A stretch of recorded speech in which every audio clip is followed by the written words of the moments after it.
네, 안녕하세요. 반갑습니다. 한경입니다.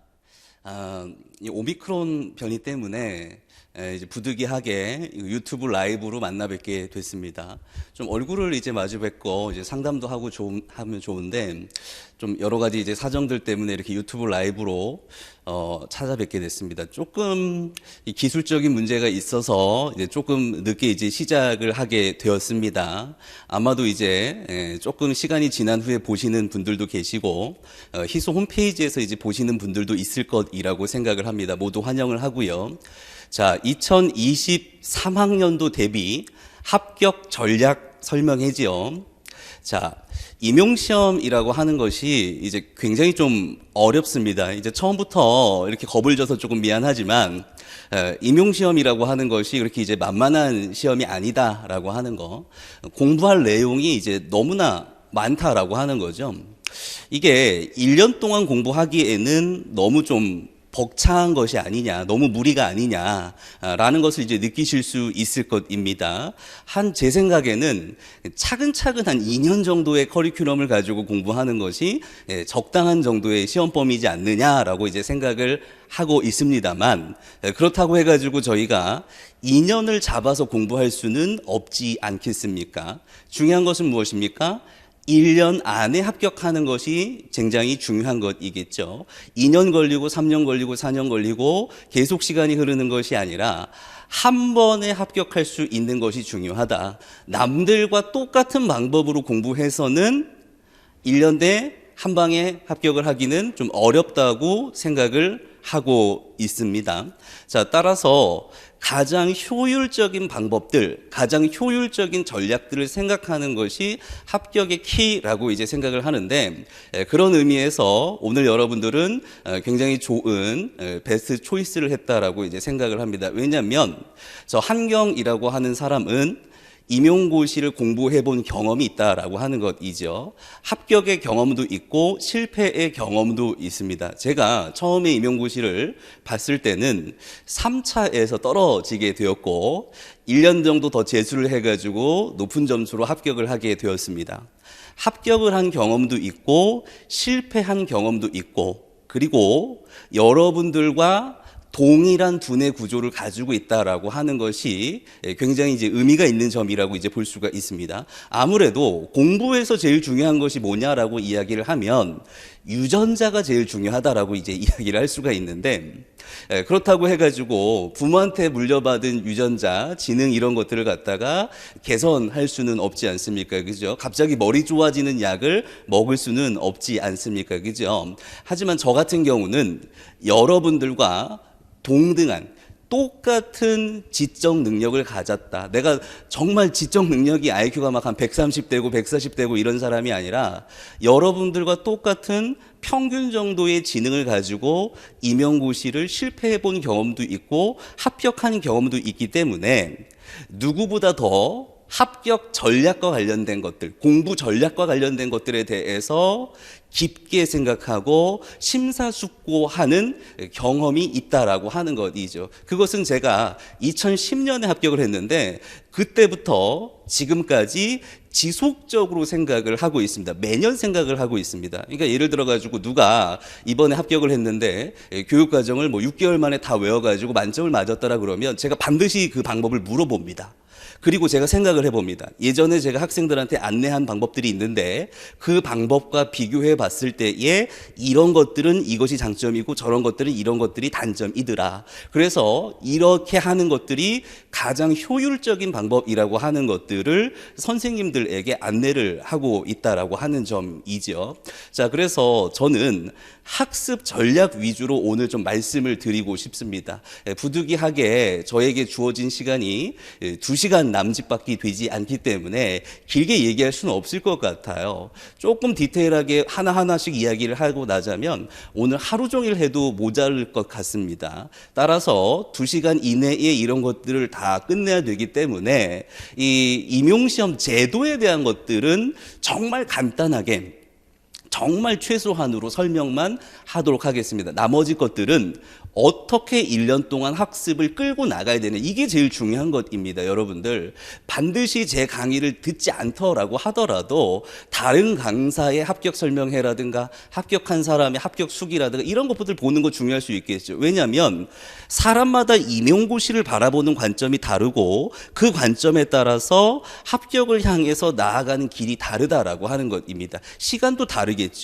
학자마다, 사람마다, 강사마다 합격 전략이 다르다라고 하는 거. 그래서 여러분들은 어떻게 해야 됩니까? 이러한 전략들을 많이 듣고 나에게 가장 효율적인 전략이 무엇인지를 판단해 봐야 되지 않겠습니까? 가는 길목길목마다 한 달 한 달마다 매주마다 어떻게 공부해야 되는가에 대한 생각들을 해야 된다라고 하는 점입니다. 따라서 학습 전략을 중심으로 말씀을 드리고요. 나머지 시간은 이제 Q&A죠. 그래서 미리 이제 사전에 들어온 Q&A를 가지고 이제 이야기를 드리고 또 라이브로 이제 그 채팅에 참여하시는 분들과 함께 라이브 Q&A로 이제 말씀을 드리도록 하겠습니다. 그죠? 자, 여기를 한번 봐주시죠. 자, 임용제도에 대해서 조금 간단하게만 좀 설명을 하려고 하는데, 지금 저희가 유아특수가 있고 초등특수가 있고 이제 중등특수가 있습니다. 유특하고 초특부터 이제 먼저 말씀을 드리면, 유특하고 초특은 1교시에 이제 교직 논술이라고 하는 시험을 이제 보게 되는 것이죠. 교직 논술은 이제 논술입니다. 이제 논술인데 내가 아는 내용들을 갖다가 설득력 있게 논리적으로 이제 풀어 쓰는 문제라고 할 수가 있습니다. 예전에는 굉장히 쉬웠습니다. 예전에 이제 교직 논술은 누구나 다 19점, 20점을 맞는 시험이었었는데 지금은 이제 그런 시험은 아니다라고 하는 것이죠. 따라서 교직 논술을 연습하는 것들은 이제 굉장히 중요한데 1월부터 연습할 수는 없습니다. 머리에 들어있는 것들이 있어야지 그걸 토대로 이제 설득력 있게 글을 풀어 나가게 되는 것인데요. 그렇기가 좀 어렵죠. 1월부터는 지식이 없으니까요. 그래서 보통은 6월 달이라든가 이제 하반기부터 준비하는 것이 이제 정석이다 이렇게 얘기를 할 수가 있습니다. 제가 뭐 이제 구체적인 강론으로 들어가서 뭐 교직 논술은 어떻게 공부하느냐, 장특법은 어떻게 공부하느냐, 교육과정은 어떻게 공부하느냐, 뭐 기출 분석을 어떻게 하느냐, 이걸 지금 다 설명할 수가 없습니다. 너무나 많은 내용이기 때문에 장특법 어떻게 공부하느냐만 가지고도 1시간을 이야기를 해야 되는 거거든요. 그래서 제가 1년의 강의 속에서 OT에서 보통은 30분에서 1시간 정도 공부법에 대한 이야기를 합니다. 그래서 구체적인 공부법들은 OT는 무료 강의로 풀려 있어요. 그러니까 기본이론 강의 OT, 뭐 기출분석 OT, 뭐 장특법 특강 OT 이런 것들을 조금 여러분들이 들으셔가지고 구체적인 것들은 그때 가져가시고 지금은 전반적인 학습에 대한 얘기들을 하겠습니다. 아무튼 1교시에는 60분 동안 교직 논술을 보게 되고요. 배점은 20점이다 이렇게 얘기를 할 수가 있습니다. 자, 그 다음에 2교시에는 교육과정 A, 3교시에는 교육과정 B를 보게 되고, 자, 그때는 특수교육학 전반의 내용들을 보게 되고요. 유치원 같은 경우에는 유치원 교육과정을 배웁니다. 유치원 같은 경우에는 유치원 교육과정, 일반 교육과정이죠. 그러니까 누리과정이라고 이제 할 수가 있는 것이고요. 초등 특수 같은 경우에는 특수교육 교육과정을 배웁니다. 다 외워야 됩니다. 대부분은 거의 다 전 영역을 암기를 해야 되고요. 중등특수 같은 경우에는 전 영역이 출제가 되지 않는 경향이 많습니다. 초등특수는 막 미술에서도 나오고 음악에서도 나오고 과학에서도 나오고 막 이러는데 중등 같은 경우는 그렇지 않기 때문에 조금 범위가 다르죠. 보통은 초등 같은 경우에는 특수교육과정 전체를 암기하는 것을 목표로 가져간다면 중등 같은 경우에는 그렇게 가져가는 것이 아니라 일부 과목이나 총론 정도 선택교육과정 같은 경우를 공통교육과정 같은 경우를 좀 취사 선택해서 암기하는 경향이 있다 이렇게 얘기를 할 수가 있는 것이겠죠. 자, 또 유아특수 같은 경우에는 유치원 이론이 있습니다. 유치원 이론이 있습니다. 유아 이론이라고 이야기를 하죠. 그리고 유아 이론에서 다루지 않고 그리고 유아 그 특수교육 관련해 가지고 다루지 않는 유아특수 내용이 또 있습니다. 유아특수 개론이라고 하는 내용이 또 있어서 이런 내용들이 이제 출제가 된다 이렇게 이제 이야기를 할 수가 있습니다. 초등 같은 경우에는 초등 교육 과정의 내용이 보통은 4문제 이상 출제가 된다. 16문제 중에서 4문제 이상 출제가 된다. 이렇게 이제 이야기를 할 수가 있어요. 쭉 보시면 어떻겠습니까? 이따 중등은 안 봤지만은 공부하기 제일 편한 거는 중등입니다. 그 다음은 초등이고요. 그 다음 제일 어려운 것은 유아입니다. 왜냐? 공부할 게 너무나 많다는 거죠. 영역이 너무나 많다는 거죠. 그렇기 때문에 중등 같은 경우에는 특수교육학 위주로 집중적인 공부를 해야 된다면 유아특수나 초등특수 같은 경우에는 균형적인 관점에서 공부를 하는 것이 적합하다 이렇게 이야기를 하도록 하겠습니다. 그 사전 질문 들어온 거 보니까 이제 복수 전공 하시는 분들이 많은데 이따가 어떻게 그것을 가져가야 되는지도 이야기를 하도록 하겠습니다. 자, 그다음에 중등 같은 경우에는 1교시에 교육학 논술이라고 하는 걸 봅니다. 이거 이제 교육학에서 강의를 듣고 공부를 해야 되는 것인데 어렵게 출제되고 있죠. 매년 어렵게 출제되고 있고요. 자, 특수교육학은 전공 A와 전공 B로 나눠집니다. 그래서 2교시 90분, 3교시 90분을 나누는데, 자, 기입형 문항, 내문항. 그러니까 이제 간단하게 쓰는 겁니다. 한 단어, 두 단어, 세 단어 또는 길게는 한 문장 정도를 간단하게 쓰는 것이 전공 A의 내문항, 그 다음에 전공 B의 2문항 이렇게 있고요. 간단하게 쓰거나 조금 문장으로 길게 쓰는 서술형 시험이 전공 A의 8문항, 전공 B의 9문항이다 이렇게 이제 이야기를 할 수가 있습니다. 시간은 이제 90분 되니까 넉넉한 시간을 좀 가지고 있다라고 얘기를 할 수가 있는 것이죠. 자, 이렇게 이제 시험 제도를 봤는데 결국 시험은 뭐다? 객관식이 아니라 서답형 시험이다. 쓰는 시험이다. 이렇게 얘기를 할 수가 있어요. 1교시는 논술로 쓰는 것이고요. 길게 그냥 쭉쭉쭉 쓰는 것이고요. 그 다음 2교시와 3교시는 단어를 한 단어, 두 단어 쓰거나 문장을 한 문장에서 2문장 정도 쓰는 시험이다. 이렇게 이제 이야기를 할 수가 있는 것이겠죠. 자, 시험 제도에 대한 이야기는 이 정도만 하고 넘어가도록 하겠습니다. 자세한 것은 설명의 자료집이라든가 개인적으로 물어볼 것이 있으면 다음 카페에 합격 전략연구소라고 하는 곳, 한경이라고 하는 곳이 있으니까 한번 검색하셔가지고 질문을 하시면 될 것 같습니다. 아무튼 이런 시험을 우리가 이제 보게 되는 것이겠죠. 자, 그런데 남들과 똑같은 방법으로 공부해서는 빠른 시간에 합격할 수 없다. 그러니까 남들과 똑같은 방법으로 공부해가지고 합격할 수는 있습니다. 그런데 3년 만에 합격하는 거, 4년 만에 합격하는 거 어떤 의미가 있겠습니까? 한 번에 합격하는 것이 중요하다. 이렇게 이제 이야기를 할 수가 있어요. 하지만 똑같은 방법으로는 합격할 수는 없다. 남과 다른 보다 더 효율적이고 효과적인 한 방에 합격을 위해서 달려갈 수 있는 방법들이 반드시 필요하다라고 하는 것을 얘기를 할 수가 있어요. 그래서 이제 저는 그때 좀 제가 준비가 많이 안 돼 있었던 사람인 것 같아요. 그 대학교 다닐 때도 조금 나이 들어가지고 대학교를 결국 가게 됐는데 그때 뭐 좀 빠져 있는 게 있었습니다. 그때 장애인 운동 막 이런 쪽에 조금 빠져 있었어요, 제가. 그래서 꼴 같지 않게 막 전국을 돌아다니고 뭐 수업도 빠지고 뭐 이랬습니다. 그래서 4학년이 돼가지고 이제 임용 준비를 하려고 하니까 다 처음 보는 얘기더라고요. 그래서 공부에 대한 준비가 전혀 이제 되어 있지 않은 사람이었다. 근데 이제 저랑 이제 같이 임용고시를 보는 절친 같은 경우에는 2학년 때 이제 특수교육학 기본 이론을 이미 한 번 다 듣고 몇 번씩 돌리고 어떻게 공부해야 되는지를 다 알고 있는 사람인데 저는 너무나 늦고 너무나 준비가 안 돼 있던 사람입니다. 근데 제 친구가 저를 보니까 너무 안타까웠는지 공부에 대한 책을 한 3권 정도 줬습니다. 그래서 뭐 이제 사법고시 합격한 사람이 쓴 책, 뭐 이런 책들, 그리고 뭐 일본에 있는 교육 심리학자가 쓴 책, 이런 책들을 이제 저한테 이제 줬는데 제가 그 책 한 2-3권 정도를 좀 쭉 읽어보면서 1년의 공부는 이렇게 해야 되는구나라고 하는 것을 생각하고 뒤늦게 이제 공부를 하게 되었던 것이죠. 그래서 처음 시험에서는 이제 3차 시험까지 갔었어요. 근데 1지점 차이로 이제 결국에는 이제 불합격을 하게 됐고, 두 번째 이제 2010년도 시험에서 고득점으로 이제 합격을 하게 되었습니다.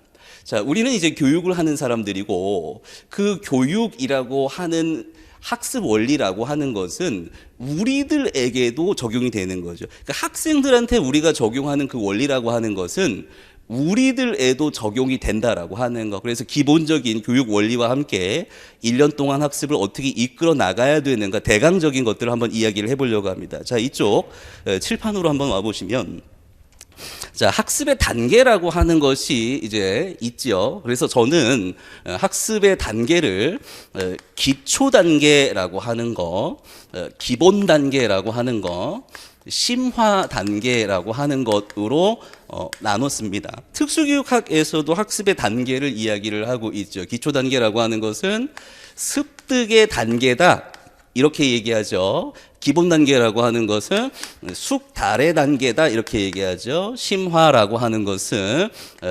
일반화의 단계다, 이렇게 이제 이야기를 하고 있습니다. 습득의 단계라고 하는 것은 이해를 하는 단계입니다. 예, 이해를 하는 단계다, 이렇게 얘기를 할 수가 있어요. 그러니까 무슨 뭐든지 암기를 하든 뭐 적용을 하든 이해가 돼야지 뭘 할 수가 있는 것이잖아요. 그래서 보통 뭐 합니까? 1, 2월에는 기본 이론 강의라고 하는 것을 듣습니다. 여러분들이 교수가 될 것이 아니기 때문에 특수교육학 강론서 막 40권, 50권 사다가 원서를 가지고 그걸 짜집기해서 공부할 수 없기 때문에 학원 강사들이 그런 것들을 갖다가 어떻게 했습니까? 시험에 나올 만한 것들로 문장들을 여러분들이 공부하기 쉽게 정선해서 체계를 가지고 기본 이론서라고 하는 것들을 이미 만들어 놨어요. 하지만 그 기본 이론서라고 하는 것은 압축되어 있는 것이기 때문에 그 책만 읽어서 이해되는 것이 아니라 어떻게 해야 됩니까? 설명을 들어야 돼. 설명을 들어야지 이해가 된다라고 하는 거. 자, 그래서 이해를 하기 위해서 뭐 한다는 겁니까? 기본 이론 강의를 보통 1월부터 2월까지 듣죠. 예전에는 2월까지 들었는데 요새는 몇 월까지 듣습니까? 3월까지 들어요. 왜 3월까지 듣습니까? 내용이 점점 많아져. 내용은 왜 많아지는 겁니까? 시험에서 새로운 내용들이 계속해서 출제되고 있다라고 하는 거죠. 출제된 것이 또 출제되고 또 출제되고 또 출제되고 반복돼서 출제되는 것이 아니라 한 번도 보지 못했던 것들이 추가적으로 출제되고 있다. 그래서 가끔 학원에서 이제 이런 이야기를 합니다. 또는 학생들이 이런 얘기를 합니다. 그러니까 올해의 출제 경향은 어떻습니까? 이렇게 이제 물어봅니다. 근데 저는 그것에 대해서 잘 답하지 않는 편입니다. 왜냐? 출제 경향을 알 필요가 없어요. 경향이라는 게 없어요. 매년 달라지고 있습니다. 출제는 매년 다릅니다. 어떨 때는 단순하게 나왔다가, 어떨 때는 지문이 길게 나왔다가, 어떤 때는 교육과정이 조금 나왔다가, 어떤 때는 교육과정이 왕창 나왔다가, 어떤 때는 적용형으로 나왔다가, 어떤 때는 강론에 있는 문제가 왕창 나오고, 어떤 때는 듣도 보지도 못한 논문에 있는 내용들이 왕창 나오고, 매년 달라진다는 거예요. 그러니까 어떻게 공부할 내용이 너무나 많아졌다라고 하는 현실을 이야기하는 것이겠죠. 그래서 보통 기본 이론 때는 어떻게 하냐면 강의를 들어야지 우선 이해가 되잖아요. 기본 이론 강의를 듣습니다. 기본 이론 강의를 듣습니다. 그 다음 어떻게 합니까? 책을 읽는다는 겁니다. 하지만 한 번 읽으면 잘 이해가 안 되기 때문에, 그죠? 여러 번 읽어야 되는 거죠. 여러 번 읽어야 된다. 그러니까 강의를 듣고 그 다음에 집에 가서 책을 읽고 또 어떻게 합니까? 또 시간을 내서 책을 읽고 다독한다, 이렇게 얘기합니다. 여러 번 회독한다. 이건 언제까지 합니까? 시험 보기 전까지 하는 겁니다. 시험 보기 전까지 책을 계속해서 반복해서 읽으면서 이해하는 것을 이제 다독한다, 이렇게 얘기합니다. 자, 근데 특수교육학의 내용이 너무 많아요. 너무 많아요. 그래서 어떻게 하느냐? 마인드맵이라고 하는 것들을 그리는 사람들이 있습니다. 그러니까 내가 뭐 이사를 갔어요. 이사를 갔는데 옷이 너무나 많아요. 옷이 너무나 많습니다. 그럼 어떻게 해야 됩니까? 정리를 해야겠죠. 정리하려면 어떡합니까? 옷장을 사가지고 분류를 해야겠죠. 색깔별로 분류를 하거나 속옷은 속옷대로, 여름옷은 여름옷대로, 정장은 정장대로, 코트는 코트대로 분류를 해야 되잖아요. 그럼 어떻게 해야 돼? 우선 딱 정해져야겠지. 이거는 여기다 놓고 이거는 여기다 놓고. 그냥 중구난방으로 그냥 막 쑤셔 넣는 것이 아니라 어떻게 해야 됩니까? 잘 정해져 있는 곳에 차곡차곡 분류해서 정리를 해야 되는 것이죠. 그래서 마인드맵이라고 하는 것들을 그리는 거죠. 처음에 기본 이론서를 보면서 내가 한번 배웠던 것들이니까 목차가 어떻게 되는지 한번 보고 큰 뿌리에서 작은 뿌리가 어떻게 나가는지 보면서 마인드맵이라고 하는 것을 그리게 되는 거죠. 물론 마인드맵 제가 드립니다. 기본 이론 할 때도 마인드맵을 드리고 기출 분석할 때도 마인드맵을 드리지만 제가 항상 하는 이야기는 직접 그려보셔라. 내가 마인드맵을 드리는 이유는 지금 당장의 이해를 쉽게 하기 위함인데 결국에 나중에는 누가 그려야 된다? 여러분들이 직접 마인드맵을 그려야 되고 그 마인드맵은 여러분들의 머릿속에 있어야 된다 이렇게 얘기합니다. 옛날에는 제가 마인드맵을 그렇게 강조하지는 않았습니다. 마인드맵을 강조하지 않았던 이유는 뭐냐면 충분히 공부하게 되면 알아서 머릿속에 정리가 다 된다라고 생각을 했었습니다. 하지만 유아특수나 초등특수 같은 경우에는 중등특수만큼 특수교육학에 집중할 시간이 없습니다. 왜냐하면 특수교육과정도 딸딸딸 외워야죠. 법도 외워야죠. 점자도 해야죠. 초과정 얼마나 많은지 아십니까? 특수교육학의 몇 배나 됩니다. 초과정 해야죠. 그럼 어떻겠습니까? 할 게 너무나 많아요. 그렇기 때문에 특수교육학의 수준이 중등보다는 낮을 수밖에 없습니다. 제가 유아특수나 초등특수의 특수교육학 실력을 비하하는 것이 아니라 저도 초등특수 출신이지만 너무나 공부할 게 많기 때문에 특수교육학에 그렇게 집중을 할 수가 없다. 그래서 어떻게 해야 되는 겁니까? 실력이 낮으니까 오히려 마인드맵에 집중을 해가지고 중심을 잡는 능력이 필요하다 이렇게 이제 이야기를 할 수가 있는 것이겠죠. 자, 그 다음에 3월까지 보통 이해를 하게 되고 그 다음에 이제 숙달 단계로 넘어가게 됩니다.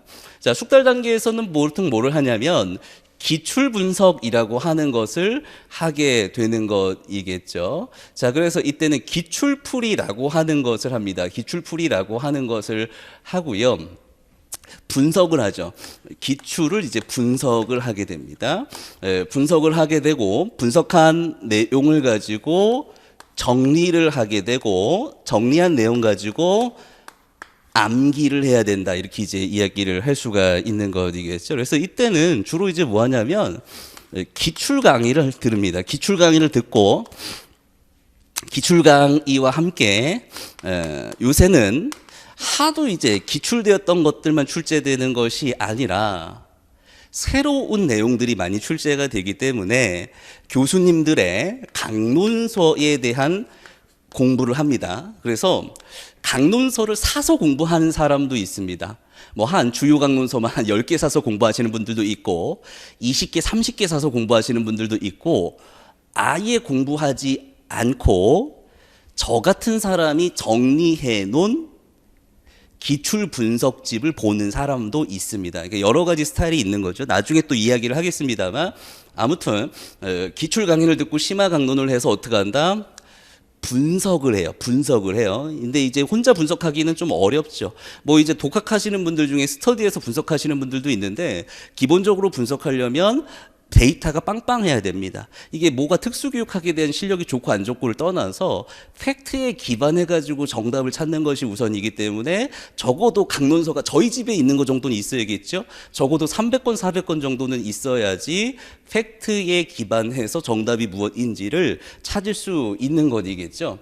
따라서 분석을 하고 정리를 합니다. 정리를 합니다. 뭘 정리합니까? 암기할 걸 정리하는 거죠. 암기할 걸 정리를 하는 거죠. 분석해서 정리하고 정리한 것을 암기한다 이렇게 얘기를 할 수가 있어요. 그래서 이때 뭘 만드냐면 서브노트라고 하는 것을 만들게 되죠. 서브노트라고 하는 것을 이제 만들게 되고요. 서브노트는 뭡니까? 암기할 것만 모아놓은 것을 서브노트다 이렇게 얘기합니다. 이거 서브노트를 안 만들면 안 됩니까? 좀 힘들죠. 왜냐하면 암기할 내용들을 외워야 되는데 정리가 안 돼 있으면 기본 이론서를 외워야 되잖아요. 그럼 내용이 너무 많은 거예요. 그러니까 이거 외울 수가 없잖아. 또 강론에 있는 내용까지 다 외울 수가 없잖아요. 그래서 서브노트를 만들어야 돼요. 근데 이제 많은 분들이 좀 의문을 가져요. 서브노트를 다 만들면서, 장수생은 서브노트 없는 사람 없죠. 서브노트를 만들면서 어떻습니까? 근데 어디까지 서브노트에 넣어야 되고 어디는 빼야 될지는 모르겠습니다. 이렇게 이제 이야기를 한단 말이에요. 그래서 제가 고민을 많이 하게 됐습니다. 많은 분들이 서브노트를 만든 걸 보면 결국에는 기본 이론서와 비슷한, 그리고 거기에 좀 강론의 내용을 추가한, 그러니까 너무나 양이 많아지는 겁니다. 그래서 제가 조금 생각을 해보다가 이런 생각을 했습니다. 그래도 기본 이론서는 내가 쓴 책이고 기출 분석집도 내가 쓴 책이고 여러분들보다 내가 더 많이 아니까 내가 만들면 어떨까? 여러분들이 굉장히 쉽고 편하게 공부할 수 있지 않나요? 이 서브노트가 굉장히 스트레스예요. 계속 질문합니다. 7월 돼가지고 지금도 만들어도 됩니까? 지금 만들다가 더 딜레이 됐는데 8월까지 만들어도 됩니까? 9월까지 만들어도 됩니까? 계속 얘기하거든요. 너무나 이게 큰 과제인 거죠. 장수생 아니라면은. 그래서 정말 오래 강의 들으시는 분들은 너무나 복 받으신 분이다. 왜냐하면 제가 다 준비해 놓고 있다. 심지어 뭐까지? 서브노트까지. 물론 지금 완성하지는 못했습니다. 저도 시간이 필요한 문제이기 때문에 6월 달까지 저도 이제 완성을 하려고 합니다. 그래서 기본 이론 강의라든가 기출 강의를 듣는 분들에게 제가 드리려고 하고, 드릴 때 PDF로 드리는 것이 아니라 워드 파일로 드리려고 합니다. 그래서 여러분들이 좀 수정할 거 있으면 수정하고 추가할 거 있으면 추가하게끔 서브노트를 드리려고 합니다. 그래서 지금 공부하시는 분들은 너무나 이제 편하게 공부하는 거지, 옛날보다는 지금 올해부터는 너무나 진짜 신세계가 열렸다라고 얘기할 정도로 편하게 공부하는 겁니다. 서브노트라고 하는 것들 만들고, 그 다음에 기출 노트라고 하는 것들을 만들죠. 그래서 특금 같은 그 커뮤니티를 보면 이제 합격하신 분들이 이제 합격 수기를 쓰잖아요. 그럼 꼭 이걸 갖다가 이야기를 합니다. 자기가 이제 기출 분석한 것을 A4에다가 여기 반 나눠 가지고 어떻게 합니까? 여기다가 이제 기출 내용 붙이고, 그 다음에 여기 기출된 것에 대한 뭐 개요나든가 아니면 뭐 특수교육학의 내용들 이렇게 간단하게 쭉쭉쭉 써가지고 이거를 이제 만드는데, 이걸 만들면서 이제 공부를 했다라고 생각하는 사람들이 너무 많고, 이걸 중심으로 공부하려고 하는 사람들이 이제 너무 많은 거죠. 우선 여기에 있는 내용 쓰는 것보다는 이거 영역별로 이제 구분을 해야 되거든요. 기출은 호남 영역으로 출제가 되기 때문에 이거를 예를 들어서 지적장애다 그러면 여태까지 출제된 연도 문제에서 지적장애의 뭐 1장 AAIDD의 11차정이다. 그럼 11차정부터 순서대로 이걸 다 나열을 해야 되는 거예요. 너무 시간이 오래 걸리는 건데 이거는 할 필요가 없습니다. 왜냐? 제 강의를 듣는 분들은 제 기출분석 교재가 그렇게 구성이 되어 있습니다. 그러니까 지적장애 영역에서 연도별로 구분되어 있는 게 아니라 그 배우는 내용 순서대로 문제를 배열을 해놨어요. 저도 이걸 왜 했는지 모르겠어요. 너무 머리가 아파요. 매년 이거를 갖다가 재배열하려면은 집에서 문제 여기다가 쭉 오려가지고 놓고서는 그거 맞추는데 머리가 너무 아픕니다. 그래서 제가 이것들은 이미 다 해놨기 때문에 사실은 강의 듣는 사람들은 이거 할 필요 없다. 여기에 막 3개월, 4개월 시간 쏟고 이럴 필요가 없다라고 하는 거 꼭 이야기를 하고 싶습니다. 자, 그래서 숙달된 과정에서는 서브노트가 반드시 필요하다. 서브노트가 반드시 필요하다. 이렇게 얘기를 할 수가 있겠고, 암기를 해야 되잖아요. 그래서 보통 이제 언제부터 암기하냐면 기출분석 강의를 다 듣고 6월까지 서브노트를 만들어가지고 이제 그 서브노트를 가지고 암기를 하는데 7월부터 암기를 하는 겁니다. 보통은 7월부터 대부분은 암기를 합니다. 7월에 이제 문제풀이를 시작하면서 암기하고 문제풀이 시험하고 강의 듣고 이런 식으로 하는 겁니다. 어떤 분들은 내가 지금 외운 게 아무것도 없는데 무슨 문제를 푸냐, 문제 풀면 다 틀릴 거 아니야, 이렇게 얘기하는 사람들이 있어요. 공부를 완벽하게 하고 나중에 가서 문풀을 듣겠다라고 하는데 그게 아닌 겁니다.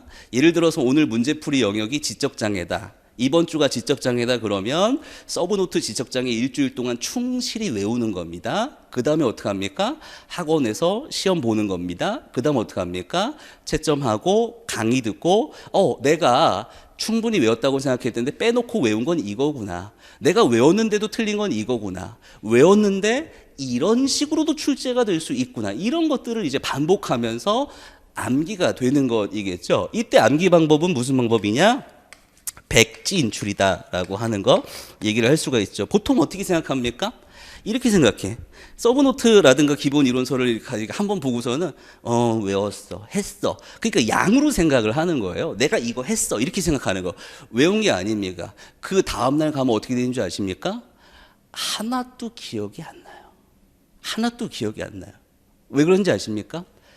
인간이 가지고 있는 기본적인 뇌의 한계입니다. 뇌의 한계입니다. 근데 유전자가 좋으면 이 한계를 극복할 수가 있어요. 제 주변에 IQ가 한 130 이상 넘는 사람들이 몇 명 있는데 그 사람들한테 물어보면 어떻게 하냐면 사진을 찍듯이 찍어가지고 바로 보면서 얘기할 수 있다고 얘기를 합니다. 그걸 뭐 기억을 해야 되고 뭐 이런 것이 아니라 그냥 한번 딱 보면 사진 찍듯이 그게 찍혀가지고 그걸 보면서 이제 한다라고 하는 거예요. 그래서 이제 제가 그걸 보면서 우리들은 좀 한계가 많구나. 왜냐? 우리는 돌아서면 바로 잊어먹거든요. 바로 잊어먹습니다. 그럼 어떻게 해야 돼요? 철저하게 암기해야지. 제대로 암기해야지. 그냥 한두 번 보고 나 암기했어 하고 넘어가는 게 아니라 백지 꺼내가지고 써야죠. 손으로 써야죠. 언제까지 씁니까? 제대로 암기할 때까지 써야 되는 겁니다. 언제까지? 시험 보기 직전까지 써야 되는 겁니다. 이게 결국에는 엉덩이로 이제 공부하는 방법인 것이죠. 그래서 중요한 건 백지 인출이다 이렇게 얘기를 할 수가 있는데 많은 분들이 백지 인출을 제대로 못하고 있다 이렇게 얘기를 할 수가 있습니다. 암기가 이제 중요하다. 암기가 중요하다. 자, 암기만 조금 빼가지고 이야기를 한번 해볼게요. 이게 너무나 중요한 겁니다. 너무나 중요하다. 암기라고 하는 것이 너무나 중요하다. 왜 암기가 안 되느냐? 공부해본 사람 다 압니다. 공부해본 사람 다 알아요. 장트법, 교육과정. 오늘 진짜 죽어라 했는데 내일 일어나면 하나도 기억이 나지 않습니다. 하나도 기억이 나지 않아요. 왜 그런가? 저도 그렇습니다. 왜? 여러분들하고 똑같이 평균적인 지능을 가지고 있고 그러한 지능과 관련된 지적인 한계가 존재하기 때문에 누구나 그렇다. 첫 번째, 제대로 암기하지 않았다. 아까 뭐라 그랬습니까? 백지 인출해야 된다 이렇게 얘기를 했죠. 백지 인출해야 된다 그랬어요. 백지 인출 안 하는 사람들이 너무 많습니다. 그냥 한번 읽어보고 외웠다라고 생각하는 사람들이 너무 많아요. 어떻게 해야 됩니까? 외울 때도 그냥 외우는 것이 아니고요. 어떤 문장을 외워야 된다라고 생각하는 문장이 쭉 있잖아요. 그럼 그냥 외우는 게 아닙니다. 문장의 구조를 생각을 해야 돼요. 문장의 구조. 여기 딱 보니까 문장이 특색이 있네. 이거를 딱 나눌 수가 있네. 구조가 있어. 어떻게 예를 들어서 AB 구조로 나눌 수가 있네. 구조가 AB 구조로 나눌 수가 있네. 그러면 크게는 어떻게 나눈다? 크게는 두 개의 단락으로 나눌 수가 있네라고 하는 거. 그리고 내가 딱 보니까 여기에 첫 번째 단락의 핵심 키워드는 A, 그 다음엔 B, 그 다음에는 A 다시 한 번 더 반복, B 다시 한 번 더 반복이구나. 그러니까 뭘 생각해야 돼? 처음부터 외울 때 그냥 한 번에 줄줄이 그냥 쫙 외우는 게 아니라 구조가 있고 그 구조 안에 핵심 키워드가 뭔지를 생각을 해야 돼. 그 다음에 어떻게 합니까? 살을 붙여가지고 이제 문장을 만드는 연습을 이제 해야 되는 것이겠죠. 자, 그래서 이런 식으로 이제 만드는 겁니다. 그 다음에 여러분들이 이제 중요한 건 뭐냐면 외울 때, 쓸 때도 있잖아요. 그냥 줄줄이 쓰는 게 아니고요. 요 단위로 끊어서 써야 돼. 요 단위로 끊어서 써야 돼. 그러니까 A, B, 이렇게 써야 되는 겁니다. 이렇게 써야 되는 거야. 문장 외울 때 장트법도 마찬가지고 교육과정도 마찬가지입니다. 그래야지 여러분들이 나중에 시험장에서 생각날 때 그 장트법의 그 문장은 어땠더라? 쭉 보니까 구조가 A, B 구조였고 이때 이렇게 이게 생각이 나는 겁니다. 그래서 반드시 요렇게 암기를 해야 된다. 그 다음 어떻게 합니까? 백지 꺼내야죠. 그냥 눈으로만 보는 게 아니라 손으로 외워야 되는 겁니다. 백지 꺼내서 외워야 된다 이렇게 얘기를 할 수가 있어요. 그럼에도 불구하고 어떻습니까? 기억이 안 난다. 이렇게 얘기를 할 수가 있어요. 자, 독일의 유명한 심리학자인 에빙하우스라고 하는 심리학자가 시험을 해봤습니다. 어떤 시험을 했냐?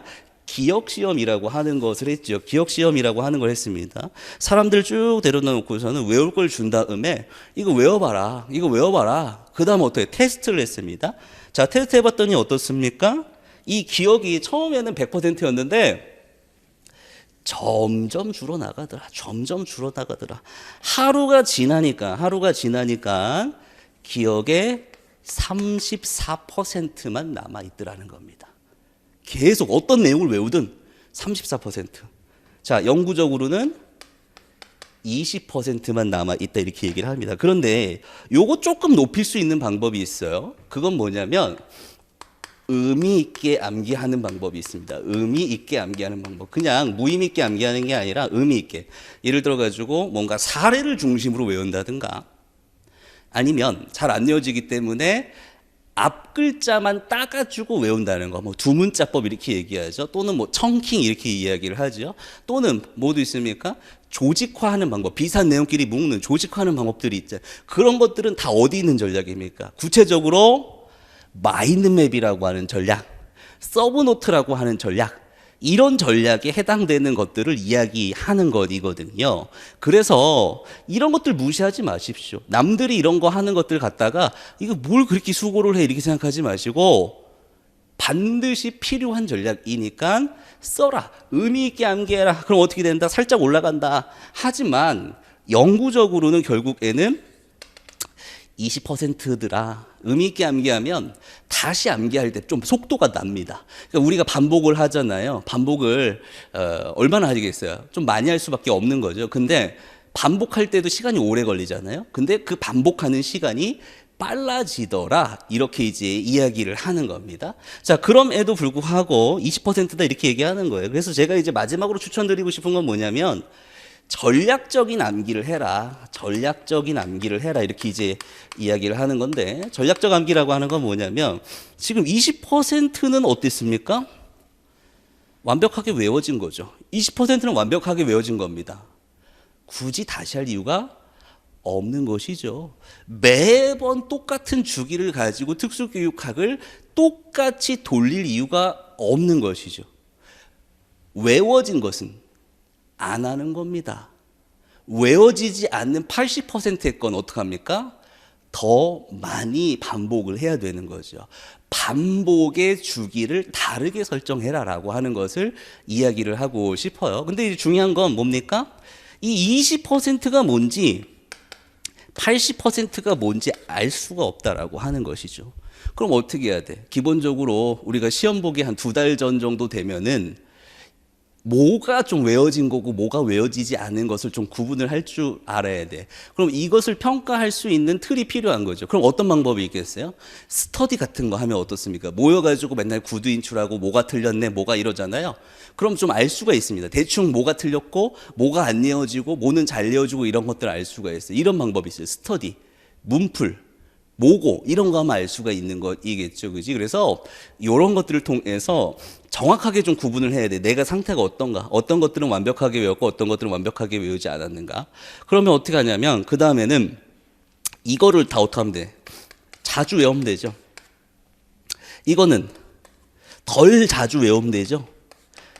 덜 자주 외우면 된다, 그지? 자, 그래서 이거는 조금 구체적인 카드를 만들어가지고 학습하는 그런 원리가 있는데 지금 시간이 없어서 그것까지 설명하기에는 너무 시간이 좀 오래 걸릴 것 같고 제가 좀 효율적인 방법만 한번 얘기를 해볼게요. 첫 번째는 뭐냐면 그 서브노트나 특수교육 학 책에 있잖아요. 내가 문풀 봤는데 틀린 것들 있잖아요. 거기 별 스티커를 붙이는 겁니다. 별 스티커를 붙이는 겁니다. 또 한 번 했는데 또 틀리는 거 있잖아요. 별 스티커를 또 붙이는 겁니다. 틀릴 때마다 붙이는 겁니다. 그 다음 어떻게 하는지 아십니까? 별 스티커가 많이 붙여 있으면 더 많이 반복하는 겁니다. 안 붙어 있는 것들은 덜 반복하는 겁니다. 반복의 횟수를 서로 다르게 설정하는 거다 이렇게 얘기를 할 수가 있는 것이겠죠. 자, 또 다른 방법이 있습니다. 하나는 암기 노트라고 하는 것들을 만들 수가 있어요. 노트 하나를 사시기 바랍니다. 한 모고 정도 풀 때 되면은 노트 하나를 사시기 바랍니다. 서브노트 말고요. 왜냐하면 서브노트에 이 내용들이 들어가면 서브노트는 똑같은 주기로 반복을 하잖아요. 그럼 그 주기 반복될 때까지 기다려야 되니까 암기 노트라고 하는 걸 하나 만들어 가지고 여기다가 이런 내용들 있잖아요. 암기 안 되는 거, 나 계속 틀리는 거 있잖아요. 또 모의고사 보다 보면 학원 강사들이 또 새로운 걸 또 얘기를 해줍니다. 갑자기 이런 것들, 생소한 것들 있잖아요. 정리하십시오. 여기다가 정리하십시오. 그 다음 어떡합니까? 자주 보세요. 자주 반복하세요. 저도 했습니다. 공부할 때 저도 이거 만들었어요. 그래서 어떻게 했는지 아십니까? 아침에 일어나가지고 공부하잖아요. 공부하기 전에 이걸 항상 먼저 봤습니다. 하루에 한 번씩 봤습니다. 매번 보기 때문에 절대로 틀릴 수가 없어. 아무리 암기가 안 되는 것도 30번, 40번씩 봐봐요. 시험 보기 전에 50번씩 봐봐요. 틀릴 수가 없어요. 잊어먹을 수가 없어요. 어떡합니까? 미리 이런 것들을 좀 보라라고 하는 것을 얘기를 하고 싶습니다. 자, 다시 넘어가서, 자, 심화 단계는 이제 일반화하는 단계고 적용을 하는 단계다, 이렇게 이제 이야기를 할 수가 있습니다. 그래서 자, 적용할 때는 보통은 문풀이라든가 모고라든가 이런 것들을 이제 하게 되는 것이고, 이때 아까 얘기한 암기 노트라고 하는 것을 만들어서 이제 적용을 해야 되는 것이고, 제일 중요한 것은 이때 스킬을 점검하는 것이 이제 필요하다, 이렇게 얘기를 할 수가 있어요. 아까 제가 뭐라고 그랬습니까? 기출의 경향은 계속 바뀐다, 이렇게 얘기했어요. 기출의 경향은 계속 바뀐다, 이렇게 이야기를 했어요. 그래서 한 가지의 포인트를 둬서 공부하는 게 중요한 게 아니라 넓게 공부를 해야 돼. 어떤 문제가 어떻게 나오더라도 나는 이 시험에 당황하지 않고 문제를 풀 수 있도록 넓게 공부하는 것이 굉장히 중요하다, 이렇게 이제 이야기를 할 수가 있습니다. 그러기 위해서는 한 가지 유형의 문제만 푸는 거, 쉬운 문제만 푸는 것이 중요한 것이 아니라 여러 가지 유형의 문제를 푸는 것이 굉장히 중요한 것이죠. 그래서 중요한 것은 이 상반기에 있는 분석, 정리, 암기 다 좋아요. 다 좋은데 제일 중요한 건 뭐다? 이 적용이라고 하는 것이 제일 중요하다라고 하는 거. 뭐가 나오느냐가 중요한 것이 아니라 어떻게 문제를 푸냐가 중요한 것입니다. 어떻게 문제를 푸냐가 중요한 겁니다. 자, 고득점 전략을 이야기를 하자면, 고득점 전략은 뭐냐면 여태까지 출제되었던 기본이라고 생각하는 문제들이 출제가 되잖아요. 절대로 틀리면 안 됩니다. 방어를 해야 됩니다. 왜냐? 다른 사람도 다 맞을 것이기 때문에, 다른 사람도 다 그거를 맞힐 것이기 때문에 절대로 틀리면 안 되는 거예요. 절대로 틀리면 안 되는 거예요. 두 번째, 어려운 문제, 처음 보는 생소한 문제, 난해한 문제가 나왔을 때, 예를 들어서 그런 문제가 10문제 나왔다. 그럼 내가 10문제는 맞출 수 없을지언정 문제 해결력을 가지고 적어도 남들이 한 문제도 못 맞출 때 2문제에서 3문제만 더 맞추면 되는 겁니다. 맞출 수 있습니까? 모르는데 어떻게 맞춥니까? 문제 해결력이 있으면 맞출 수가 있어요. 그거 뭐예요? 적용력. 그 다음 뭡니까? 스킬 점검이야. 스킬 점검. 그래서 중요한 게 뭐냐면 뭐가 나오느냐가 중요한 게 아닙니다. 뭐가 나오느냐가 중요한 게 아니야. 어떻게 나오고 내가 어떻게 대응하냐라고 하는 것이 중요한 것이기요. 그래서 제가 반드시 여러분들에게 추천을 드리는 것은 첨삭을 반드시 받아라. 첨삭을 반드시 받아라. 왜? 여러분들은 자신의 문제를 스스로 파악하기 힘들기 때문에 첨삭을 받아라. 그리고 첨삭 받을 때 그냥 맞았습니다, 틀렸습니다, 정답 키워드가 뭐가 없습니다, 이런 첨삭을 받지 마시고 전반적으로 여러분들의 문제를 살펴보면서 여러분의 문제는 이겁니다. 여러분들의 문제는 문제를 풀 때 핵심 키워드를 빼먹고 문제를 푸는 것입니다. 여러분의 문제는 답안을 쓸 때 이 답안 형식이라고 존재하는 것이 있는데 그 형식에 안 맞게 답안을 쓰는 겁니다. 이렇게 이제 문제점을 알려줄 수 있는, 여러분들의 문제 해결력에서 세워나가고 있는 부분이 무엇인지를 알려줄 수 있는 첨삭을 받아라. 그리고 한 가지 더 하면 해결 방법도 알려줄 수 있는 첨삭을 받아라라는 거예요. 예를 들어가지고 이런 경우가 많아요. 옛날에는 장점을 쓰라는 문제가 별로 없었습니다. 왜냐하면 장점을 쓰라 그러면 답이 이제 4개, 5개 이렇게 되잖아요. 장점이 한두 개가 아니잖아요. 채점하기가 너무 어려운 거예요. 그래서 옛날에는 장점을 쓰라는 문제들이 별로 없었어요. 근데 요새는 많습니다. 그럼 어떻게 하는 줄 알아요? 그냥 장점을 쓰라 그러는 게 아니라 어떤 측면에서 장점을 써라 이렇게 문제를 내는 거예요. 그럼 어떤 측면에서 써라라고 이야기를 해보면 장점이 많잖아. 그럼 어떻게 해? 이건가? 이걸 쓰는 거예요. 틀릴 가능성이 높죠. 어떻게 해야 돼? 그냥 이건가? 이거 아니고 어떻게 해야 됩니까? 내가 외웠잖아요. 장점을 시험지에 간단하게 키워드를 씁니다. 키워드로 간단하게 씁니다. 그 다음 어떻게 합니까? 하나하나 시험지랑 비교 검토합니다. 이거 아니었고 이거 아니었고 이게 좀 키워드가 연결이 되네. 이걸로 다음에 써야겠다. 어떻게 해야 돼? 머릿속으로만 생각하지 말라고. 왜냐 우리는 사진 찍는 사람들이 아니잖아요. 어떻게 해야 돼요? 외운 거를 간단하게 시험지에다 쓰고 하나씩 비교 검토를 해가지고 가장 적절한 답이 무엇인지 찾아야 된단 말이에요. 그래서 여러분들의 문제 해결력을 올려줄 수 있는 그런 첨삭을 받은 다음에 어떻게 해야 돼? 내가 개선하려고 노력을 해야 돼. 그게 제일 중요해. 지금 상반기에는 별의별 노력을 다 합니다. 요새는 어떻습니까? 스터디도 진짜 많죠. 무슨 기상 스터디, 뭐 언제까지 뭐 안 내면은 벌금 내는 스터디, 그 다음에 캠으로 찍어가지고 공부하는 스터디, 온갖 노력을 다 하는데 이 자신의 문제 해결력을 높이려는 노력은 진짜 안 하는 것 같아요. 그래서 어떻게 해야 되냐면 이 문제점이 무엇인지 해결 방법이 무엇인지를 계속 뇌새김을 해야 돼. 계속 생각해야 돼. 자, 내가 문제 해결력의 문제는 첫 번째는 이거였고 두 번째는 이거였고 세 번째는 이거였고 그 다음에 이것과 관련해 가지고 해결 방법은 이거였다.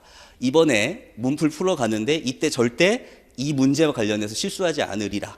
그럼 어떻게 해야 돼? 문제 풀러 가가지고 모고 풀러 가가지고 어떻게 해야 돼? 실제 시험에 가가지고 어떻게 해야 돼? 쉬는 시간에 눈 감고 마인드 컨트롤을 해야죠. 생각을 해야죠. 눈을 감고 내 문제는 이거였고 절대로 이번 시험에서는 이런 유형의 문제를 틀리지 않으리라라고 하는 생각을 해야죠. 그럼 문제 나오면 어떻습니까? 그냥 생각하고 싶은 게 아니라 딱 풀다가 이 문제 매번 내가 틀리는 이 문제 어떻게 했더라? 나는 이렇게 해서 틀렸으니까 문제를 이렇게 풀어야지. 장점 다 쓰고 하나하나 풀어야지. 의식적으로 해가지고 풀고 계속 이런 과정을 통해 가지고 나의 문제 해결력을 높이고 해야 되는 것입니다. 따라서 다 중요한데 1년의 과정이 다 중요한데 제일 중요한 건 뭐다? 나의 스킬을 점검하고 문제 해결력을 높여가지고 시험에서 고득점하게 하는 게 중요하다. 고득점 할 수 있는 게 강론 많이 본다고 고득점 하는 거 아닙니다. 암기 많이 한다고 고득점 하는 거 아닙니다. 무엇이 나오는지 그 11월 때면은 뭐 적중특강 같은 거 하면은 막 또 듣잖아요. 그리고 처음 보는 거 막 그때 막 외울 것도 많은데 막 외우잖아요. 하나도 안 중요해. 무엇이 나오느냐가 중요한 것이 아니라 어떻게 나오느냐가 중요하고 내가 그것에 어떻게 대응하냐가 제일 중요하다. 이렇게 얘기를 할 수가 있는 겁니다. 그래서 제가 1년 동안 어떻게 공부해야 되는지를 대략으로 말씀을 드렸습니다. 자, 임용고시가 어렵습니다. 계속 제가 이런 말을 해서 죄송한데 임용고시가 어렵습니다. 제가 한 가지 비유를 하자면 바닷가 가면은 백사장이 있지 않습니까? 모래사장이 있잖아요. 그게 다 여러분들이 공부할 겁니다. 그 수많은 모래사장이 다 여러분들이 공부할 거예요. 거기서 어떻게 해야 됩니까? 시험에 나올 진주를 찾아야 되는 거예요. 시험에는 많은 게 나오는 게 아니니까 시험에 나올 진주를 찾아야 되는데 진주를 찾으려면 어떻게 합니까?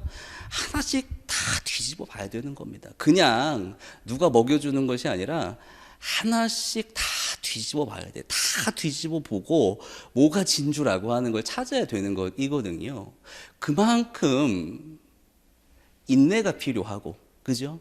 노력이 필요하고 자신감도 필요하고 실력도 필요하다 이렇게 얘기를 할 수가 있을 겁니다. 그래서 이러한 과정들 속에서 여러분들이 1년 안에 합격할 수 있도록 많은 지원들을 제가 생각을 하고 있습니다. 그리고 오래 공부하시는 분들은 좀 많이 복 받으신 분이야. 왜냐하면 제가 지금 강의를 하면서 막 연차가 될수록 뭐를 하나씩 더 준비해가지고 여러분들한테 드리고 관리를 하고, 올해 같은 경우에는 이제 직강에서 관리도 좀 합니다. 왜냐하면 제가 작년까지도 관리를 안 했어요. 근데 올해부터는 또 관리를 해드리고, 이런 것들이 여러분들이 정말 힘드신 길을 갈 때에 조금이라도 편하게 빠르게 갈 수 있도록 도와주는 역할을 제가 하도록 하겠습니다. 감사하고요. 지금 전략까지는 여기까지 강의를 하고요. 사전에 질문 들어온 것들이 있는데 그것과 관련된 Q&A를 진행을 하도록 하겠습니다. 자, 이쪽으로 좀 와보시면요. 사전 질문이 조금 들어온 게 있습니다. 자, 한 번씩 보면서 이야기를 해보면, 첫 번째가 하루에 강의를 몇 개 들어야 되냐 이렇게 이제 이야기를 하고 있어요. 하루에 들어야 되는 강의, 보통 저는 강의를 많이 하지는 않습니다.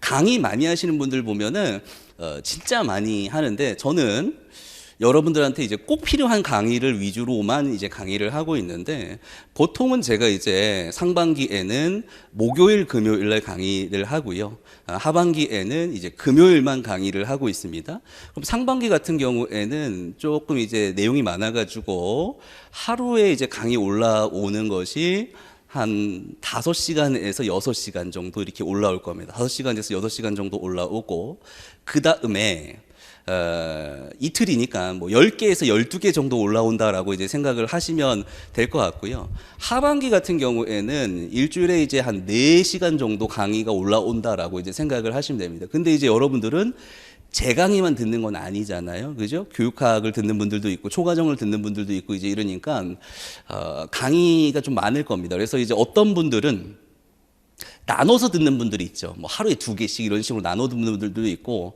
어떤 분들은 그냥 몰아서 듣는 분들도 있고 이제 이렇게 하는데, 우선 이제 첫 번째 말씀드리고 싶은 거는 뭐냐면, 강의 시간이 공부 시간이 아니라고 생각하는 분들이 있는데 그렇지 않다. 강의 시간도 공부 시간에 포함해서 생각을 해야 된다라고 이야기를 하고 싶고, 두 번째로 얘기를 하고 싶은 거는 여러분들의 이제 선택입니다. 그거는 예를 들어서 내가 하루에 2시간씩 공부하고 그것에 대한 복습하고 다른 거 하고 이렇게 좀 분산해서 공부하는 거. 예를 들어서 뭐 오전에는 교육학하고 뭐 그다음 2시간은 뭐 장특법하고 2시간은 뭐 하고 이렇게 공부 한번 해보세요. 해보시고요. 그것이 좀 나한테 맞다라고 생각하면 그렇게 하시고요. 아니야, 나는 그냥 월요일은 그냥 줄창 교육학 들을 거고, 그 다음에 화요일은 특수교육학 줄창 들을 거고, 이렇게 생각하시는 분들은 그렇게 집중적으로 공부를 하십니다. 솔직히 저 같은 경우에는 시간을 나눠서 공부하는 것보다는 저는 좀 집중적으로 공부하는 게 이제 맞는 편이었는데, 집중적으로 공부하면 또 지루해가지고 오래 못 하시는 분들도 있으니까 요거는 사람마다 다르다. 근데 한 가지 분명한 건 뭐냐면, 강의가 절대 밀리면 안 된다는 겁니다. 그 시기에 해야 되는 게 있어요. 반드시 그 시기에 해야 되는 게 있는데, 요새는 내용이 많기 때문에 강의가 굉장히 깁니다. 그래서 그 강의를 미루기 시작하면은 진도가 한도 끝도 없이 밀리기 때문에 강의가 절대로 이제 밀리면 안 된다. 이렇게 이제 이야기를 하고 싶어요. 자, 두 번째 질문. 유특이 주전공이고 중특을 복수 전공하려고 한다. 공부 방향을 어떻게 잡아야 되느냐. 유특이 시험이 쉽고 중특에 포커스를 맞추면 될까요? 이렇게 이제 이야기를 하고 있습니다. 자, 이제 복수 전공 하시는 분들이 많은데, 사실은 유특과 중특을 같이 복수 전공하시는 분들은 별로 없고, 초특과 중특을 복수 전공하시는 분들이 이제 대부분이다 이렇게 이제 이야기를 하고 싶은데, 아까도 얘기했지만 중특 같은 경우에는 일반적으로 시험의 난이도가 높습니다. 교육학 논술 좀 어렵게 나옵니다. 그래서 꽈락할까봐 걱정하는 분들 굉장히 많죠.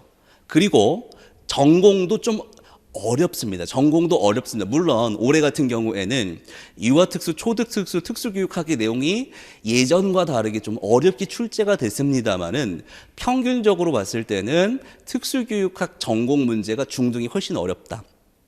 하지만 공부할 양이 적기 때문에 집중적으로 공부할 수 있다 이렇게 얘기를 할 수가 있어요. 근데 유아특수나 초등특수는 조금 난이도는 낮게 출제가 되지만 공부할 양이 너무나 많습니다. 온갖 거 다 공부해야 돼, 진짜. 시간이 너무 없어요. 그래서 제가 좀 전략을 추천을 해드리면, 기본적으로 이제 유아특수로 갈까, 중등특수로 갈까는 갭이 너무 큰 것 같아요. 여러분들 현장에 가잖아요. 그러면 내가 유아특수교사가 되느냐, 중등특수교사가 되느냐는 초등특수교사가 되느냐, 중등교사가 되느냐 하고는 완전히 딴 얘기입니다. 여러분들 가봐요. 실제로 편한 건 누가 제일 편한 줄 아십니까? 중등특수교사가 제일 편해요. 제일. 왜냐? 유아 초등에서 온갖 거 다 가르쳐가지고 장애 아동들 거의 사람 만들어서 보내기 때문에 고등학교 선생님이 제일 편하고요. 제일 어려운 거는 유아특수 선생님이 제일 힘듭니다. 왜냐하면 유아교사도 너무 힘들어요. 근데 거기에 유아특수교사까지 가잖아요. 정말 힘듭니다. 진짜 우는 선생님 너무나 많습니다. 제가 이제 유치원을 조금 잘 아는, 왜냐면 특수교육지원센터에 있었어가지고 그 팀장으로 상담을 많이 했었는데 상상하지 못한 일들이 많아요. 예를 들어가지고 교실이 없는 사람도 있어. 특수학급이 없이 그냥 그 종일반 교실 같이 쓰라 그래가지고 그런 사람도 있고, 유아특수는 원적학급이라는 개념이 없어가지고 어떻게 하냐면은 그 초등이나 중등은 그 시간을 빼오잖아요. 그게 아니라 아예 유치원 학급에 가서 같이 가르칩니다. 모든 애들을. 공동 수업을 한다고 생각을 하면 돼. 너무 어려워요. 행정적으로도 너무 어려워요. 그래서 유아특수, 중등특수 선택하실 땐 하고 싶은 걸 하세요. 그리고 그게 있죠. 유아특수 힘든 만큼 애들이 너무 예쁩니다.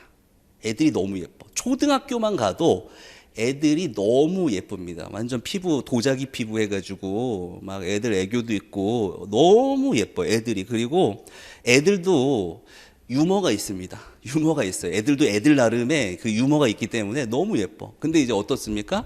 고등학교 가면 이제 애들 여드름 나가지고 이제 징그럽죠. 그런 게 있어요. 장단점이 있어요. 그래서 현장 나갈 때를 생각해가지고 시험을 보시기 바라겠습니다.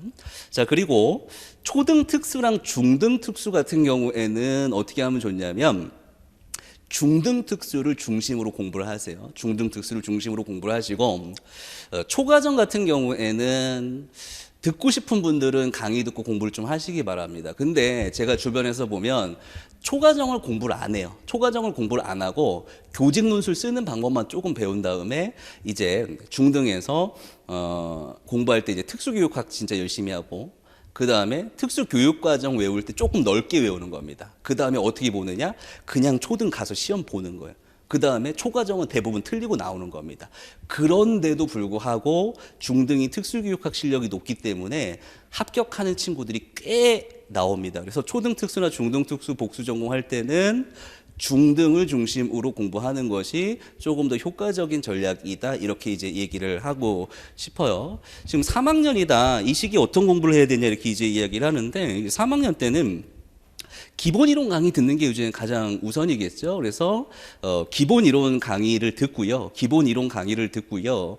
그 다음에 그 학교에서 수업할 때, 뭐 예를 들어서 특수교육 공학 수업이다 이번에, 그러면 그냥 가가지고 이제 교수님이 강의하는 것만 듣지 마시고 강사님들의 기본 이론서를 펼쳐서, 공학을 펼쳐가지고 지금 교수님이 어디 강의하고 있는지 서로 비교 대조를 하세요.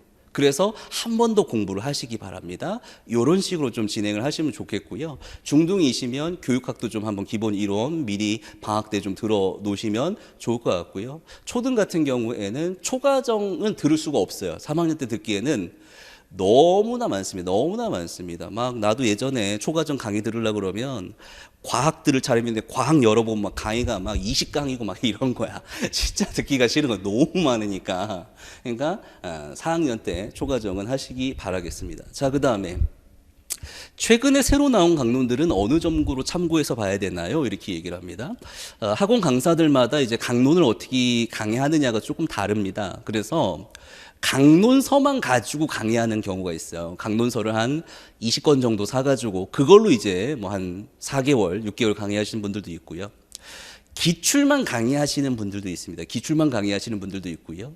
저같이 이제 제가 제일 먼저 이제 했던 건데, 기출을 강의하고 그 기출 문제에 대한 정답을 찾아야 되니까 그 기출 문제에 해당되는 정답 원문 있잖아요. 그 원문을 기출 분석집에다가 이제 실어 놓습니다. 그럼 그 원문을 보면서 뭐가 정답인지를 파악을 하고 그 다음에 그것과 관련이 있는 조금 더 봐야 되는 것들이 있잖아요. 그거를 이제 제 관점에 따라서 제가 정리를 좀 해놨습니다. 그러니까 여러분들이 그거를 갖다 취사 선택하려면 너무나 어렵잖아요. 그래서 제가 기출됐던 것과 연관해가지고 볼 것들, 또 추가적으로 볼 것들을 교재에다가 다 편집을 해가지고 넣어놨습니다. 여러분들 보기 좋게. 그래서 좀 절충적인 방법을 쓰고 있는 것이 저의 방법인데, 제 기본적인 지론은 뭐냐면 강론서만 가지고 공부하는 것은 반드시 실패할 수밖에 없다. 왜냐하면 강론서의 내용이 너무 많아요. 쓸데없는 내용도 많고 너무 많고 20권 정도 가지고 택도 없어요. 왜냐하면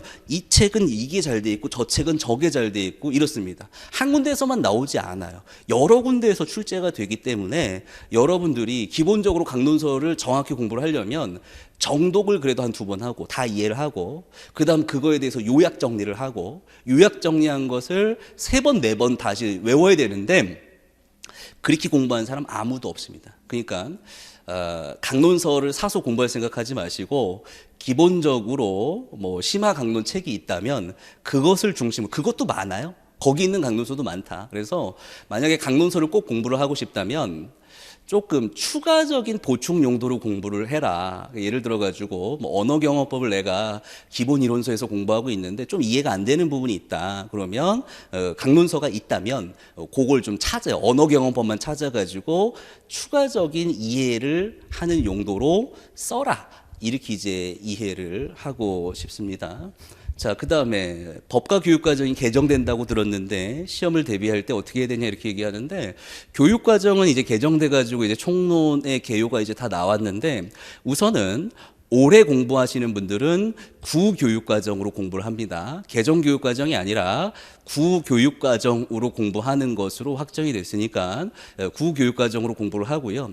장특법 같은 경우에는 수시로 개정이 됩니다. 이제 수시로 개정이 되는데 이번에는 이제 전면 개정이라 그래가지고 많은 부분이 이제 개정이 되는데 아직 좀 남았습니다. 아직 남아가지고 다 개정이 되면 제가 장특법 강의를 따로 특강으로 준비를 할 테니까 그때 공지를 했을 때에 공부를 하시면 될 것 같습니다. 자, 3번째, 일과 병행을 할 때 어떻게 영역별 회독 패턴을 돌려야지 효율적이냐 이렇게 이제 이야기를 하고 있는데, 우선 이제 기간제 하시면서 공부하시는 분들이 많은데 기본적으로는 저는 이제 기간제 하는 것을 추천하지는 않습니다. 왜냐하면 공부할 시간이 너무 적고요. 또 이제 기간제 하다 보면 그분들도 이제 사회생활을 해야 되는 것이기 때문에 좀 힘들죠. 일하면서 공부한다는 게 이제 쉽지 않은 일이기 때문에 전 추천하지 않는데, 사정 때문에 이제 해야 된다면 결국에는 평일에는 좀 시간이 없잖아요. 그럼 평일에는 공부를 안 하느냐? 공부를 안 할 수는 없습니다. 그래서 한 적어도 3-4시간 정도는 공부는 해야 될 것 같아요. 그래서 가볍게 공부하는 거, 뭐 예를 들어서 이론서를 이제 가볍게 읽는다든가 아니면 강의를 듣는다든가 이제 이런 식으로 공부를 하시고, 주말에 공부를 해야죠. 그리고 방학 때 공부를 해야 되는 거니까 주말과 방학 때는 암기를 중심으로 좀 집중적인 공부를 해야 되지 않나. 남들보다 더 하루에 한 10시간, 11시간 이렇게 확보를 하셔가지고 남들보다 훨씬 집중적인 공부를 해야 된다. 이렇게 이제 이야기를 하고 싶어요. 좀 힘들죠. 자, 그 다음에 기출은 영역별 기출과 연도별 기출이 있는데 어디에 중점을 두면 좋은가 이렇게 얘기를 하고 있는데, 많은 분들이 이제 하반기에 들어서 연도별 기출을 봅니다. 보통 상반기에는 영역별 기출을 보고요. 하반기에는 연도별 기출을 본다 이렇게 얘기를 하고 있어요. 제가 이제 이야기하고 싶은 건 뭐냐면 기출 중심으로 공부하지 마라 이렇게 얘기를 하고 싶어요. 이런 얘기하면 굉장히 이제 큰 파문이 일을 수도 있는데, 기출보다 더 넓게 공부해라 이렇게 얘기를 하고 싶어요. 그래서 기출은 너무나 당연히 알아야 되는 것이고 나오면 무조건 맞춰야 되는 것이고 더 넓은 범위로 공부해야 된다 이렇게 얘기를 하고 싶어요. 그래서 기본적으로는 영역별로 보나 연도별로 보나 큰 차이 없습니다. 그러니까 영역별로 보는 게 좋을 것 같아요. 제 생각에는 영역별로 보는 것이 좋을 것 같고요. 초수생 같은 경우에는 하반기에도 기출을 공부하는 것이 좋을 것 같습니다. 초수생 같은 경우에는 아직 기출된 내용에 대한 부분들도 익숙하지 않기 때문에 하반기에도 기출 내용을 공부하는 것이 좋을 것 같고, 재수생 같은 경우에는 하반기에는 기출을 공부하지 않는 것이 좋겠다. 왜냐하면 기출의 함정이 있습니다. 기출의 함정은 뭐냐면 너무 많이 그 문제를 풀었기 때문에 보면은 답이 딱 생각나요. 풀이 과정이 중요한 게 아니라 보자마자 답이 딱 생각나기 때문에 기출 푸는 게 좀 의미는 없을 것 같다. 물론 심화 분석하는 경우는 조금 의미는 있을 것 같아요. 그래서 하반기에는 재수생 이상은 기출을 아예 보지 말라는 것은 아니고 기출보다 넓게 공부해라. 기출보다 넓게 공부해라. 그래서 기출은 당연히 맞는 것이고 그 이후의 내용들을 더 맞을 수 있도록 더 넓게 공부해라. 이렇게 이제 이야기를 하고 싶습니다. 자, 그 다음에 서답형 이전에 객관식 기출 문제 보는 것이 좋을지 이제 이야기를 하는데, 이제 예전 시험, 이제 제가 시험 봤을 때는 1차는 객관식이었고 2차는 논술이었습니다. 하루 종일 논술 봤어요. 하루 종일 논술 봤는데 객관식 시험 문제와 지금의 서답형 시험 문제와는 출제의 방향이 다릅니다. 기본적으로는 안 봐도 된다 이렇게 얘기를 하고 싶어요. 안 봐도 된다 이렇게 얘기를 하고 싶은데, 이런 경우가 있습니다. 그래도 이제 좀 불안하다.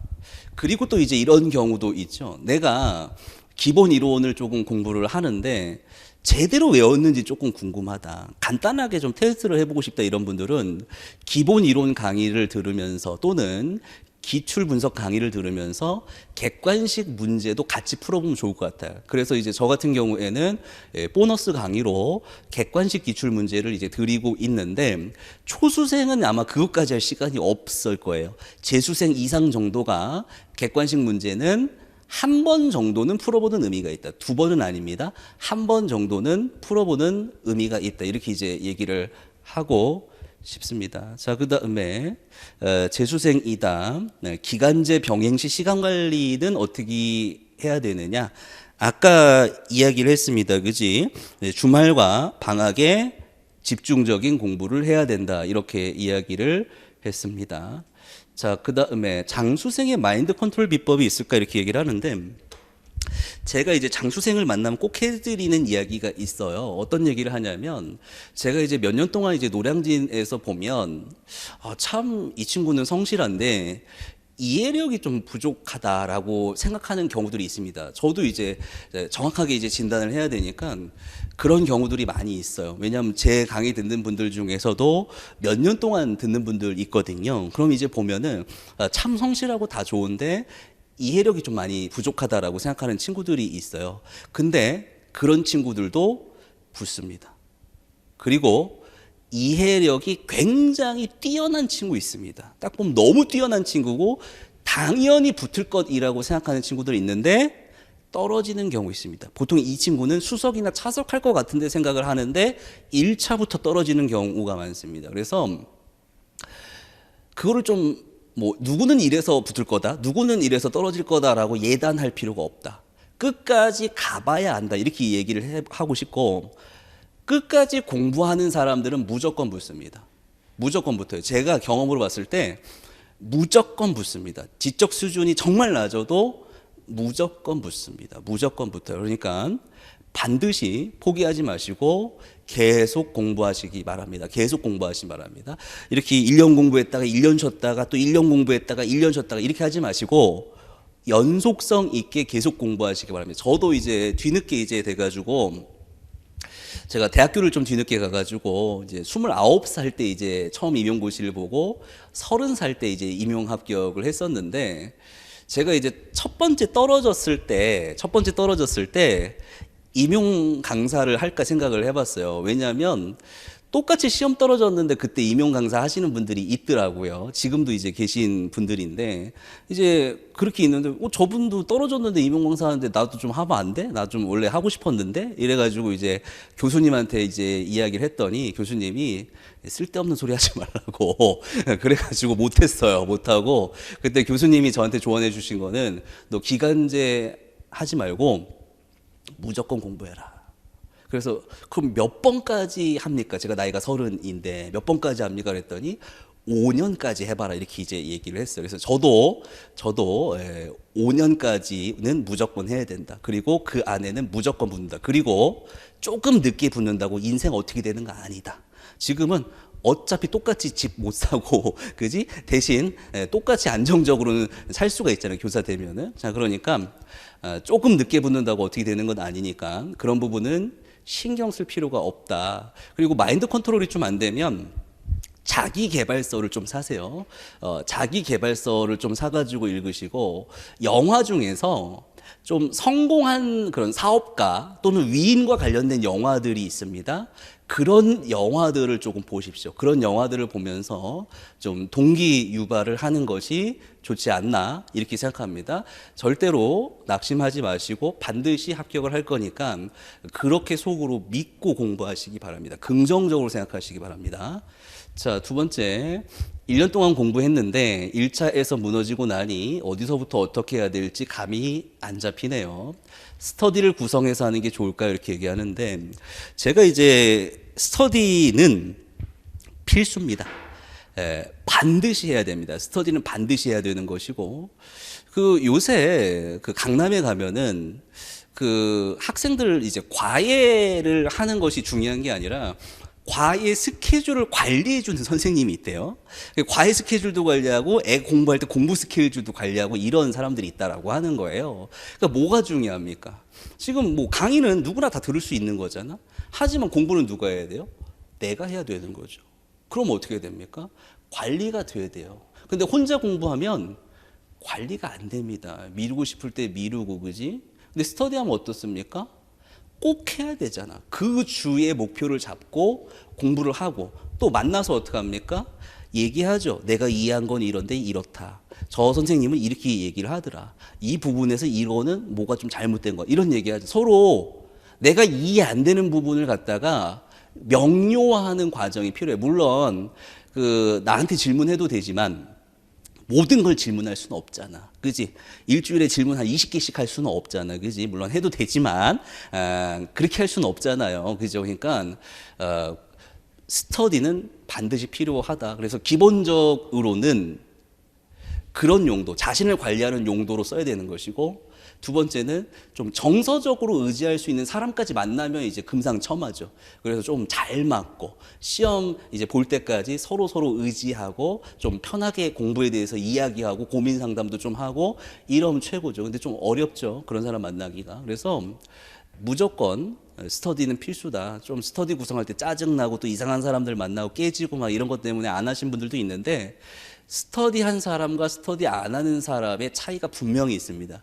그래서 반드시 스터디는 해야 된다. 그것이 온라인이든 오프라인이든 반드시 스터디해야 된다. 이렇게 이제 이야기를 하고 싶어요. 자, 그 다음에 기출 분석이나 강론 심화 강의가 어떻게 진행되는가. 저는 이제 기출 분석하고 이제 강론 심화 강의가 이제 같이 진행이 됩니다. 그래서 보통은 어떻게 하냐면 그 핵심적인 이론이 있습니다. 여러분들이 잘 공부 안 하는 이론이라든가 출제가 많이 되는 내용에 대한 것들 우선은 이론 설명을 합니다. 근데 이론 설명을 갖다가 뭐 하루 종일 하는 건 아니고 일주일에 뭐 한두 번 정도 크게 해가지고 이론 설명을 합니다. 이론 설명을 하고요. 그 다음에 문제를 풀어요. 그 다음 문제를 풀고 이제 문제를 풀 때 교재에는 어디서 출제됐는지 강론 출처가 있습니다. 그래서 정확한 이론에 근거해서 어디서 출제됐는가. 그리고 지금 문제를 좀 잘 내면 모르는데 교수님들이 문제를 좀 그지같이 내는 경우들이 많아가지고 학원 강사마다 답이 틀려요. 학원 강사마다 답이 다 틀립니다. 그래서 정확하게 답이 뭐냐라고 하는 것. 그래서 강론서의 근거 또는 논문의 근거를 가지고 제가 제시를 합니다. 그래서 그것을 보고 문제를 풀고요. 그 다음에 그 강론서의 내용 공부하게 되는 것이고, 그 강론서와 관련해 가지고 여기서 출제가 됐으니까 그 옆에 있는 것도 공부해야 되잖아. 옆에 있는 거에 출제될 수가 있으니까 관련되어 있는 강론이 있습니다. 거기 나와 있습니다. 그래서 그것도 이제 공부하죠. 그거 공부합니다. 그거 공부하고요. 그 다음에 문제 푸는 방법에 대한 어떤 스킬, 사고 과정 이런 것들 좀 강조해서 강의하고요. 정답 쓰는 방법에 대한 얘기들 좀 강조해서 강의를 하고요. 그런 식으로 이제 진행이 된다 생각을 하시면 되고요. 보통 이제 9주 정도 강의를 한다 이렇게 생각을 합니다. 자, 초수를 준비하는 학생입니다. 구체적으로 초수를 준비하는 학생에게는 특학을 어떤 식으로 공부하면 좋을지 설명해 주시면 감사합니다. 초수는 우선 좀 부지런해야 될 것 같아요. 아무래도 이제 재수생들은 사실은 그렇게 시간이 모자라진 않습니다. 왜냐하면 한 번 더 했던 내용들이기 때문에 좀 이제 귀찮고 하기 싫어가지고 한두 개씩 이제 빼먹고 공부하고 이제 이런 것인데, 초수는 시간이 너무나 부족하기 때문에 우선 조금 부지런할 필요가 있을 것 같고요. 그리고 기본 이론을 조금 충실했으면 좋겠다. 그래서 이해를 중심으로 좀 공부를 했으면 좋겠다. 그래서 이해를 잘하려면 어떻게 합니까? 우선은 회독을 많이 해야 될 것이고요. 두 번째로는 스터디를 좀 해라. 스터디를. 그래서 좀 재수생이라든가 장수생들에게 뭐 어떤 내용이 좀 이해가 안 간다 그럼 그런 부분에 대한 설명들을 조금 들어보는 것이 좋다. 스터디를 해라. 그리고 한 가지 더 추천을 해주면 직강을 나와라. 직강을 나와가지고 거기서도 이제 스터디 하지만 선생님들한테 질문할 수가 있잖아요. 그지? 오셔가지고 저한테 질문하고, 그리고 이제 올해부터는 제가 이제 직강의 스터디를 직접 관리를 합니다. 그래서 순회지도 하면서 관리를 하니까 조금 더 깊은 이해를 할 수 있지 않을까. 초수가 더 잘합니다. 제 생각은 그래요. 초수가 더 잘해. 왜냐하면 재수는 알고 있다고 생각해가지고 그냥 넘어가는 경우도 있고, 이것도 빼고 하고 이것도 빼고 하고 이제 이렇게 합니다. 근데 장수생은 안 빼죠. 급하니까 이제 장수생은 안 빼는데, 재수생들은 보통 뭐 이제 장특법 외울 때도 요거는 안 나왔으니까 안 하고 가야지. 점자할 때 요거는 요렇게 하고 가야지. 이렇게 하는 경우들이 많아요. 근데 초수생은 그렇지가 않아요. 그래서 보통은 다 해야 되는구나 생각하고 초수생은 다 하는 경우가 많아요. 강사들이 시키는 대로 하는 경우들이 많기 때문에 초수생도 충분히 합격할 수 있습니다. 반드시 합격할 수 있으니까 그렇게 좀 생각하시고 직강 나오시면 좋을 것 같습니다. 자, 그 다음에 기출을 처음부터 같이 공부하는 게 좋을까요? 아니면 기본 이론을 어느 정도 숙지하고 기출을 분석하는 게 좋을까요? 이렇게 이제 이야기를 하는데, 기출 분석 강의를 보통은 학원 강사들이 이제 3월, 뭐 늦게 하시는 분들은 7월 이렇게 이제 하죠. 근데 이제 재수생들 중에는 이제 기본 이론 강의를 또 안 듣는 분들이 있죠. 뭐 한 번 들었으니까 이제 안 들을 필요가 있을 수도 있고, 또 자신의 이해력을 너무 높게 평가해가지고 안 듣는 경우도 있고. 근데 실제로 기본 이론 안 들은 분들 중에서 5개념을 가지고 있는 분들이 저는 되게 많이 봤습니다. 첨삭하다 보면 5개념을 너무 많이 갖고 있는 그런 분들은 기본 이론을 많이 들을 수밖에 이제 없는 것인데, 중요한 건 뭐냐면 기출 분석집이 이제 3월 이후에 나와요. 그리고 3월에 한 번에 나오는 게 아니라 3월에 상권 나오고 4월에 중권 나오고 뭐 6월에 하권 나오고 이제 이런단 말이에요. 왜냐하면 강사들도 이제 강의를 하면서 그 분석집을 내야 되기 때문에 이제 그렇습니다. 그래서 일찍 공부하고 싶어도 일찍 공부할 수 없습니다.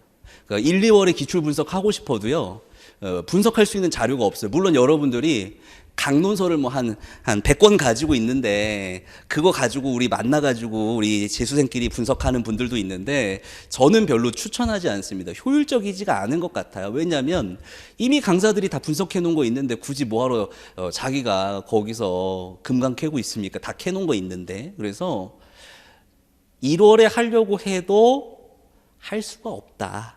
어차피 4월 이후에 공부를 해야 된다. 이렇게 이야기를 하고 싶습니다. 자, 초등과 중등 임용의 차이는 뭐냐? 시험 과목 아까 얘기했고요.